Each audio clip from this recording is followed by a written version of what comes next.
Yeah, so I'm Becky. I studied 3D animation and game design. I'm graduating. Our games are in the other room. And I've written my essay on YouTube culture and its history. So for anyone who doesn't know what YouTube is, it was a site that was launched by 4 or 5 guys in 2005. It's an online video sharing platform. And on it came a load of viral videos. So I'm sure you guys probably know at least 2, 3 of these.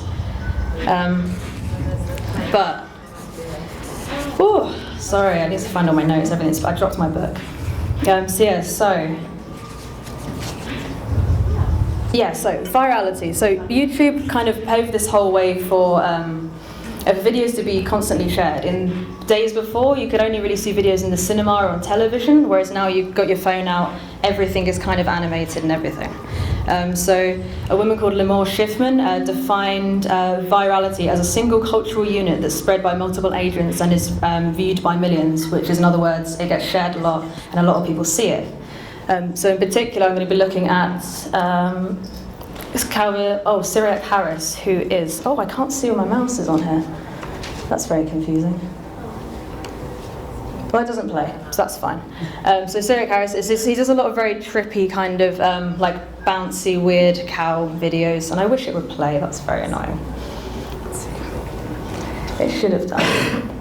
Is it just like... It's a YouTube video. It doesn't matter too much. I can kind of describe it. Oh well.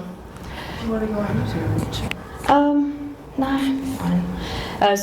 None of the videos are going to work, but I can kind of describe them, I guess. So Cyriak Harris is an artist from Brighton. He studied animation in the 90s and then went into working in just an office where they had Adobe software. And then after kind of working with After Effects, he kind of rekindled his love of animation and began making, just taking videos of his cats and the fields where Nero lives in Brighton. He would just take videos and stills and just morph them into these horrible, uncanny sort of wacky animations. But one of the other reasons I really want to talk about Cyriak Harris is because he's fundamentally experimental. And experimentation is a fundamental part of being an animator and developing your kind of own style and kind of progressing what the medium can be. So without experimentation, you don't really get anywhere. So why is Cyriak experimental? Let's have a look. So, first we need to take a step back. This is a book by Robert Ross and Cecile Stahl from 1988, and they look back at experimentation by going way back to the early 1900s, looking at early cinema and abstract film. And they describe experimental animation in particular as animation that sits outside the mainstream and pushes the limits of new technologies.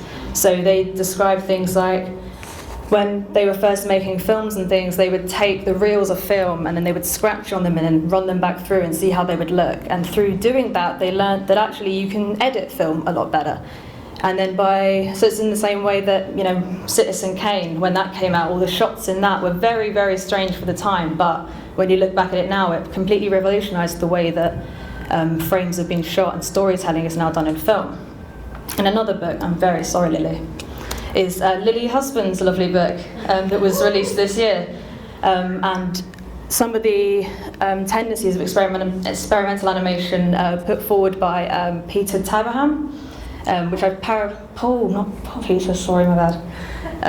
Taberham, are much more nuanced and look more into the it's more the later stuff, so looking into visual effects and the rise of special effects and VFX in film during the 60s and 70s, and pulling on more things about how if something's created by a single person, it's normally more experimental. If it's self-financed, if it's independently distributed, if it evokes emotion as opposed to tells a story, and a lot of things like that. And these are all things that you can see in Cyriak Harris's work, which we didn't see, but that's fine.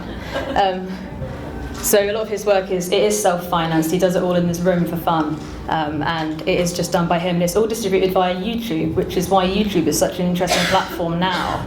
Because it's one of the biggest distributors of all this experimental work. So why is experimental important in general?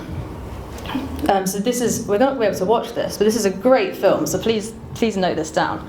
It's Len Lai's Rainbow Darts from 1936. And Len Lai was an artist who would just take live action footage and paint over the top of it. And in this video, for example, it's this guy just dancing and he's changing colours and it's great fun. But his work was very, very experimental for the time. And he ended up making like commercials for cigarettes and matchboxes with all of those styles, because when something's kind of experimental and looks really cool, it gets really popular. And people are like, I wonder what I can do with that. I know, I can make money from it. So they take it from the artists who are making it and they kind of, they use those things to sell more things. And the same thing again has happened with Cyriak, who again, we can't see it. But he did a lot of stuff with Adult Swim. He was commissioned by the BBC and by Channel 4, etc. And it's just a perpetuating notion of borrowing by Hollywood. There's a great writer called Julie Turnock who speaks in particular about Hollywood and how Salvador Dali and other artists such as Oscar Fissinger, who's another experimental artist at the same time as Len Lai, who they would call over to Hollywood and they would ask them to experiment based on these ideas, and they would ultimately just churn them out into their visual effects kind of reel. The lightsabers in Star Wars, for example, they're entirely based off of experimental lights that they were doing at the time elsewhere. And then they were just used in Star Wars because they were a great visual effect. And so experimenting kind of does push forward this, it kind of creates all these new things that you can then use for, I'm not saying this right.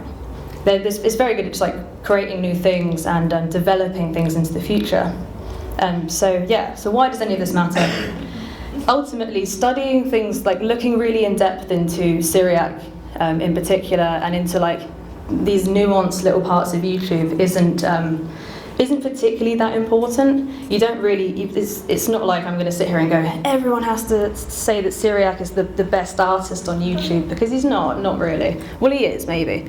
But in looking at these things, you can understand the history behind them, and you can begin to, you just kind of begin to build up your own knowledge of these things. For example, when I first started this essay, I had no idea that animation had such an incredible history, and I had no idea that history would lead me down learning about folklore, and it would teach me about just general cultural history, about subcultures, and all these things that I hadn't really thought about. And so, not only is experimentation a great way of progressing things in the future, but I think just generally looking at the things that are important, and especially looking at things in the world that are so pervasive, like visual media and especially things like you see your phone all the time. All of that is very pervasive. And if you look into all of those things, like the videos and the people that are in them, you can really start to understand the world a lot more, and you can learn a lot more about yourself in the process too. And so, yeah, I think I'm rambling now. Sorry, I've really gone off script. But yeah, I think that's it. I think what I'm trying to say is that experimentation, for especially for me and all the stuff that I've learned, has been an incredible tool. And I think I'm going to leave it there. I think I've rambled a bit now. I think I've lost my train of thought. So I'm like 5 minutes behind. Yeah, we could show some Cyriak, for example. Let's get it out, because we've got to show them. I'm not so sure that there is a connection, but... Okay, I've got the password if we... Oh, okay. How do you get... So I can discuss Cyriak's kind of process at the same time while you guys are setting it up, because it's a really interesting way of doing it. I got you on. There's this great writer called Lev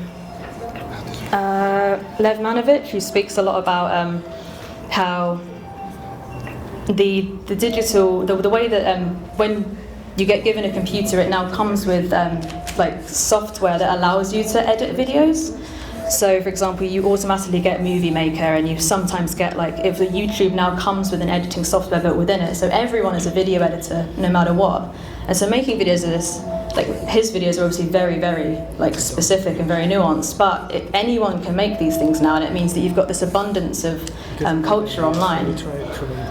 So, and his in particular are made with After Effects. Is there the MDX one? It's been really slow with YouTube today.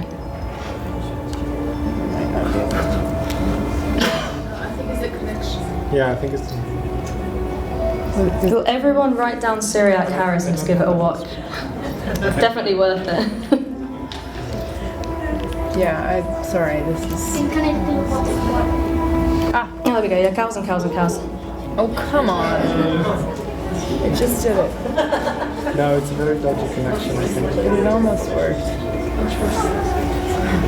Sorry, I really rambled that one. No, you didn't.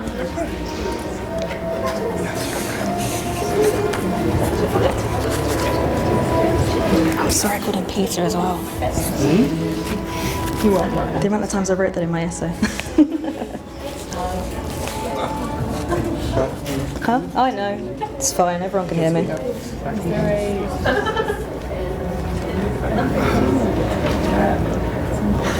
I just found a whole bit that I missed in my writing. Yeah. Usually have written this down more. Yeah. Do you want to try it? I don't... it's not even coming up as an option. No, mine would come up if it were. Yeah. I don't think it's going to work. I'm sorry. That's all right. Did you have it embedded in the presentation? Yeah, it should have been I think you embedded. still need a connection. Yeah, that's fair. That's my bad.